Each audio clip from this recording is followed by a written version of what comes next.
Shanti. This is the Sakar Murli of 27 of October 2023. Essence.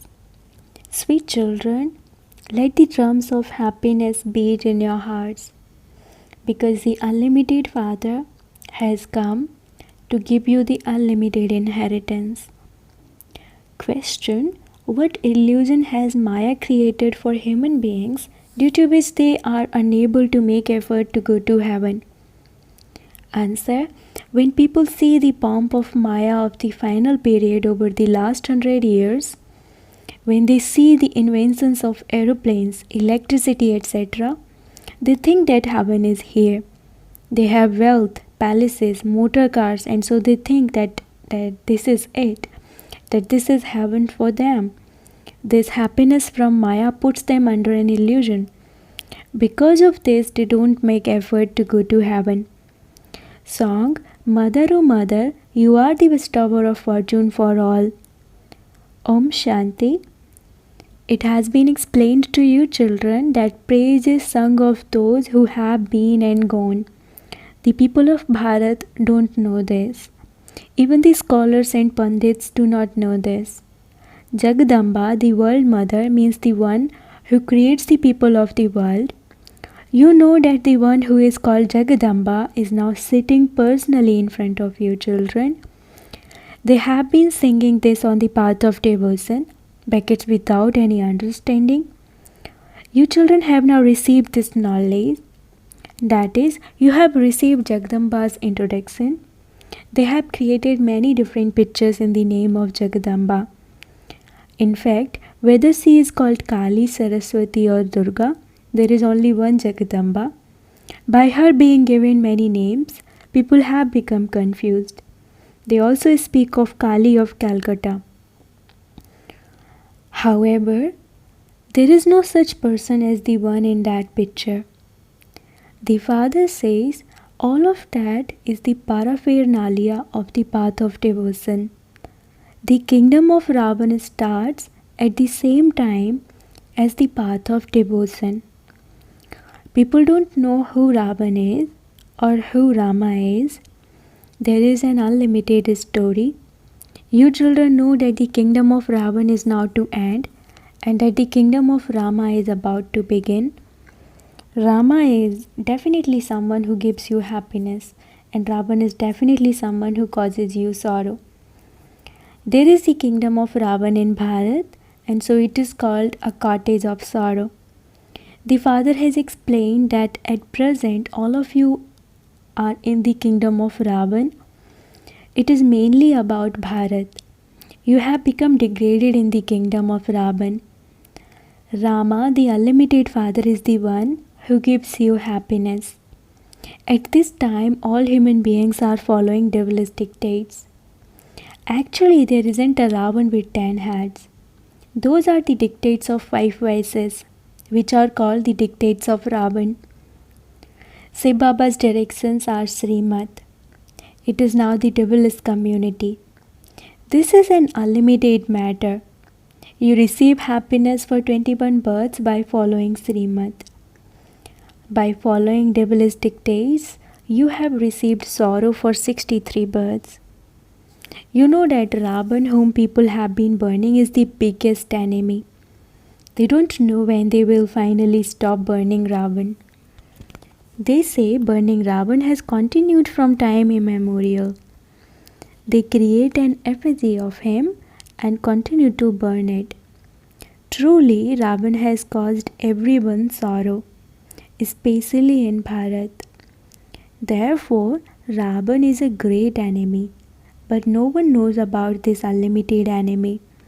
The unlimited Father comes and gives you unlimited happiness. Even scholars and pundits don't know something so easy.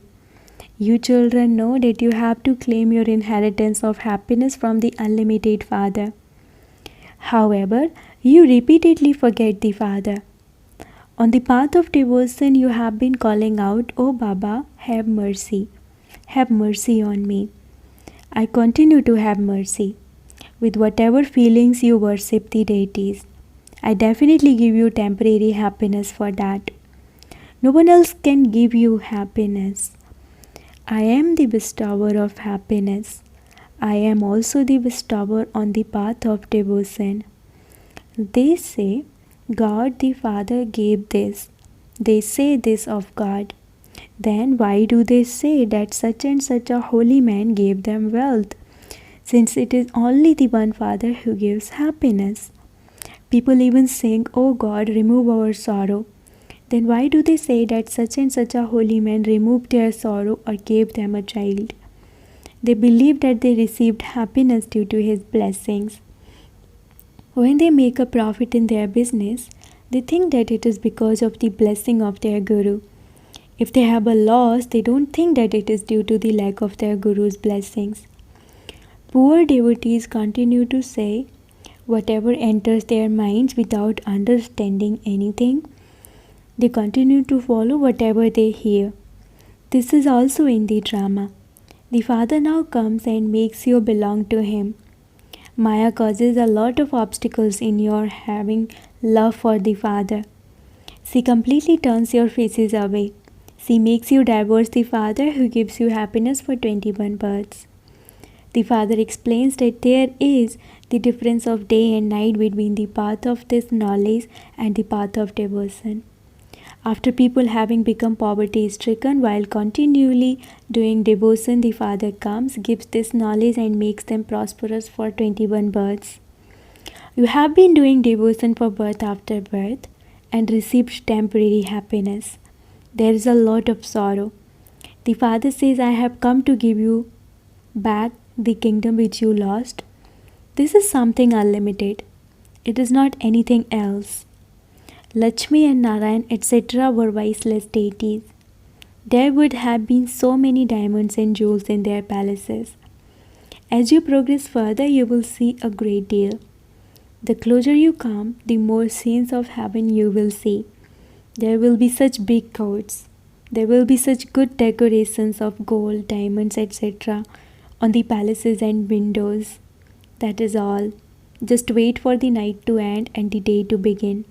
The paradise that you see in divine visions, you will definitely see in a practical way. The destruction that you have seen in divine visions, you will definitely also see practically. Drums of happiness should beat inside you. You are claiming your unlimited inheritance from the unlimited Father. These pictures are not accurate. You see all of those things in divine visions. You go there and dance. You used to make so many pictures, etc. Whatever the Father showed you in a divine vision, it will definitely happen in a practical way. You know that this dirty world is going to end. You are sitting here and making effort to claim your self-sovereignty by following Srimad. There is a lot of difference between the path of devotion and this path of knowledge. Look at what the condition of Bharat has now become. They don't have food to eat, and yet look at the big plans they make. There is very little time left. Look what their plans are and what your plans are. These things are not mentioned in the scriptures. They have written so many stories in the Ramayana, etc. But it is not like that. Why do they burn Ravan every year? If Ravan had been burnt, he should have been destroyed, should he not? Look at the income on the path of devotion and the income on the path of knowledge. Baba fills your treasure store completely. It takes effort. You definitely have to remain pure. It is remembered, why should we renounce nectar and drink poison? They have created a lake in Amritsar and given it the name Lake of Nectar. They take a dip in the lake. There is also a lake with the name Mansarovar. They don't understand the meaning of Mansarovar. Mansarovar means that the incorporeal Supreme Father, the Supreme Soul, the ocean of knowledge, enters a human body and speaks this knowledge. People have sat and made up so many stories. The Gita is the mother, the jewel of all the scriptures. They then said that it was spoken by Krishna. They have also written so many things about Krishna. That he was bitten by a snake, that he abducted women. They have made so many false allegations. You can now explain to them that this does not relate to Krishna. It is the Supreme Father, the Supreme Soul who sits here and tells you the essence of the Vedas, the scriptures, the Granth through Brahma. Number one is the Srimad Bhagavad Gita. The people of Bharat only have one religious scripture because it has been falsified. All its children, the Vedas and the scriptures, have also become false. The Father explains to you so clearly. In spite of that, as you move along, you continue to be slapped by Maya. You don't imbibe anything. This is a battlefield. You are the children who have become Brahmins. Such things are not written in the Gita, etc. There is the mouth-born creation of Brahma. The sacrificial fire was created through Brahma. There is truly the sacrificial fire of the knowledge of Rudra. So where did the battlefield come from? A sacrificial fire in which a horse was sacrificed for sovereignty is also remembered. We are sacrificing these chariots. They have then created a sacrificial fire of Dach Prajapita and sat and sacrificed a horse in it. They have written all sorts of things. You know that Bharat was heaven in the golden age, and so there were very few people there. There were few deities there. There will definitely be the kingdom on the banks of the river Jamuna. Just the deities will rule there. There will be no heat waves, etc. there, that they would have to go to Kashmir or Simla. The elements will also have become completely Satya-pradhan. Only those who are to understand these things will understand them. The golden age is called heaven and the iron age is called hell. The copper age is not that much hellish. In the silver age, the degrees are reduced by 2. The most happiness is in heaven. They say that so and so has gone to heaven, but they don't understand the meaning of heaven. If he became a resident of heaven, then he was surely in hell prior to that. Every human being is now in hell. The Father is now giving you the unlimited kingdom. Everything there will be yours. The earth, the sky, etc. You will rule an unshakable, constant and peaceful kingdom. There will be no mention of sorrow. Therefore, you should make so much effort for that. Look what the stage of the children is like. You know that your mama and baba are making very good efforts. Why should you also not make effort and claim your inheritance? The Father says, children, don't get tired. Continue to follow Srimad. Never forget Srimad. You need to be very cautious about this. Whatever you do, ask Baba, Baba, I am confused about this. I will not accumulate sin by doing this. Will I? Baba never takes anything from anyone. Even on the path of devotion, people donate in the name of God and then receive something in return. What would Sai Baba do by taking something from you? He doesn't have to build any palaces. He does everything for you, children. He has buildings built here for you to stay in at the end. Your memorial temple is here and you are also sitting here. The serviceable children will see a lot of splendor as they progress further. While sitting here, you will tour around heaven. You will then go there and build palaces. There is a competition of buildings. Look how much they have built in the last 100 years. They have made Bharat into paradise.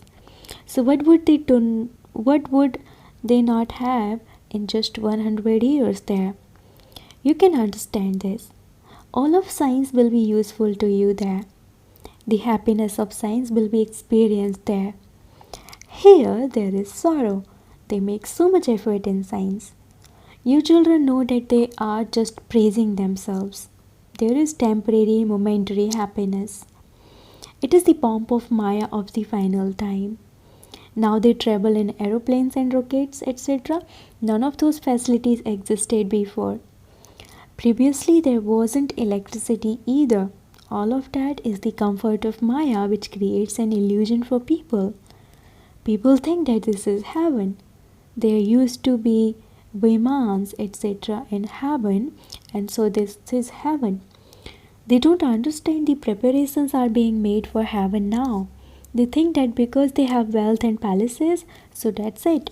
This is heaven for them here and now. Acha, let that heaven be in their fortune. We have to make effort and go to the true heaven. You are making effort for that. You mustn't become slack in your efforts. You have to live at home with your families and make effort. You have to do service.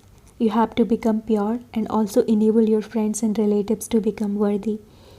Tell them sweet things. Baba has explained the point of the two fathers very clearly. You are to receive your inheritance of the father's property.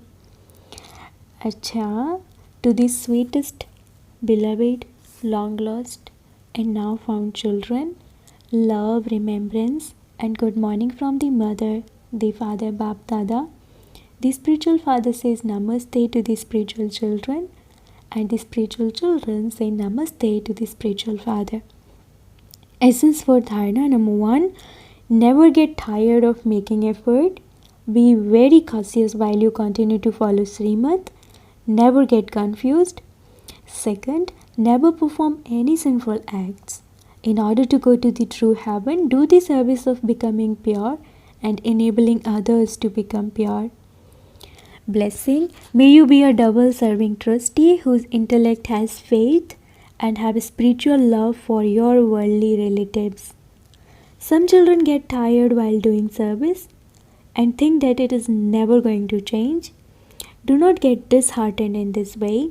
Let your intellect have faith and become detached from any consciousness of mind as you continue to move along.